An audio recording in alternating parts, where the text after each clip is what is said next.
नमस्ते।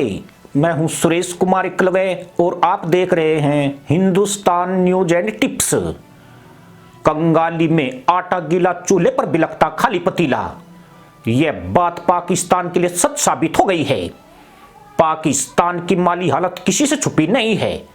भारी भरकम कर्ज और लगभग खत्म हो रहे विदेशी मुद्रा भंडार ने इस देश की इकोनॉमी को जर्जर बना दिया है। ऊपर से बाढ़ ने इस देश की खेती को तबाह कर दिया है। अब लोग रोटी रोटी के लिए तरस रहे हैं। हालात यह कि बाहर से आटा मंगाने के लिए भी पैसे कम पड़ रहे हैं। अब वर्ल्ड बैंक की एक रिपोर्ट में कहा गया है कि पाकिस्तान साउथ एशिया की सबसे कमजोर अर्थव्यवस्था है। इस देश को अब गरीबी से बाहर निकालने के लिए काफी कठिन प्रयास करने पड़ेंगे। प्राकृतिक आपदा, फूड शॉर्टेज और गरीबी से पाकिस्तान की इस समय बुरी हालत है। पाकिस्तान में पिछले साल जुलाई में भयंकर बाढ़ आई थी। इस बाढ़ से बड़े पैमाने पर खेत तबाह हो गए थे।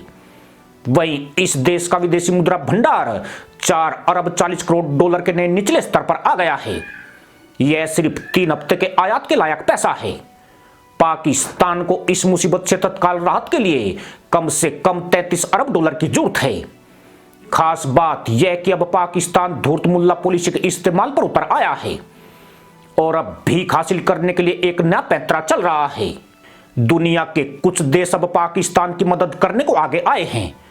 संयुक्त राष्ट्र महासचिव के हस्तक्षेप के बाद बेहतर स्थिति वाले देश करीब 10 अरब यूएस डॉलर की उदार प्रतिबद्धताओं के साथ आगे आए हैं। एक रिपोर्ट के अनुसार आपात स्थिति को भांपते हुए सऊदी अरब और यूएई सहित कुछ मित्र देशों ने इस महीने पाकिस्तान को 4 अरब डॉलर दिए हैं। हालांकि यह पैसा कब मिलेगा यह अभी भी तय नहीं है। इस समय दुनिया भर में मंदी को लेकर लगातार चिंताएं बढ़ रही है। वर्ल्ड बैंक ने 13 जनवरी को अनुमान जताया था कि पाकिस्तान की इकोनॉमी ग्रोथ इस साल धीमी होकर 2% पर आ सकती है। यह जून 2022 में वर्ल्ड बैंक के अनुमान से 2% कम है। पाकिस्तान में बाढ़ को 6 महीने बीत चुके हैं, लेकिन अभी भी कई जगहों पर पानी भरा हुआ है। वाटर मैनेजमेंट या नए सिरे से खेती के कोई संकेत नहीं है। बाढ़ के कुछ समय बाद तक तो यह बात समझ में आता है, लेकिन 6 महीने बीत चुके हैं और अब खाने की भारी किल्लत हो गई है। कल्पना कीजिए कि गेहूं उगाने वाली दुनिया की सबसे सिंचित और उपजाऊ भूमि वाले देश में आटे की घोर कमी है और इसे आयात करने के लिए उसके पास पैसे तक नहीं है।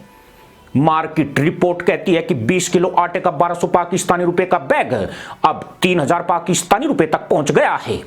अंतरराष्ट्रीय मुद्रा कोष के साथ बातचीत लंबी खिंचने से पाकिस्तानी रुपया 3 महीने के निचले स्तर पर पहुंच गया है। पाकिस्तानी रुपए की सही वैल्यू वह है जो ब्लैक मार्केट में 260-270 रुपए प्रति डॉलर के करीब है। सरकार ने कृत्रिम रूप से करेंसी को ओवर वैल्यूड रखा हुआ है। आईएमएफ की शर्तों को पूरा करने के लिए ऐसा किया जा रहा है। पाकिस्तान के गिरते आर्थिक उत्पादन से क्षेत्रीय विकास दर भी नीचे आ रही है। इसने 2024 में पाकिस्तान की जीडीपी विकास दर 3.2% होने का अनुमान लगाया है, जो पहले के 4.2% के अनुमान से काफी कम है। पर पाकिस्तान अभी भी धूर्त मुल्ला पॉलिसी कार्ड खेल रहा है। नया बहाना क्लाइमेट चेंज का चुना है, जैसे कि इससे केवल पाकिस्तान ही प्रभावित है। प्रधानमंत्री शहबाज शरीफ का कहना है कि देश को जलवायु परिवर्तन का सामना करने की अपनी क्षमता में सुधार और पुनर्निर्माण के शुरुआती प्रयासों के लिए अगले 3 वर्षों में 16 अरब 30 करोड़ डॉलर की आवश्यकता पड़ेगी। शरीफ ने पहले इमरान खान को भीख के लिए ताने दिए थे। अब खान भी शरीफ की इसी शब्द के साथ आलोचना कर रहे हैं।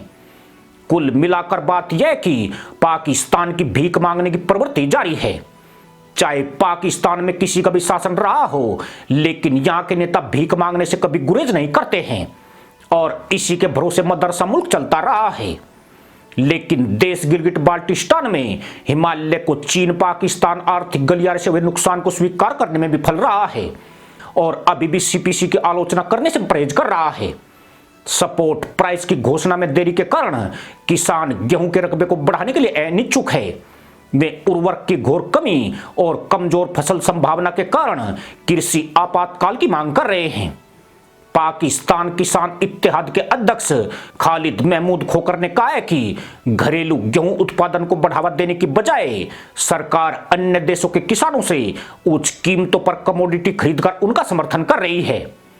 इसका मतलब यह हुआ कि सरकार अपने किसानों से सस्ती दरों पर गेहूं की खरीदारी करती है, लेकिन बाहर से ऊंची दरों पर खरीदने से कोई परहेज नहीं है। इसके चलते देश के किसान भी नाराज हो गए हैं और अब वह भी आंदोलन की चेतावनी दे रहे हैं। इसी के साथ अनुमति दोस्तों, जय जवान जय किसान जय हिंद, वंदे मातरम।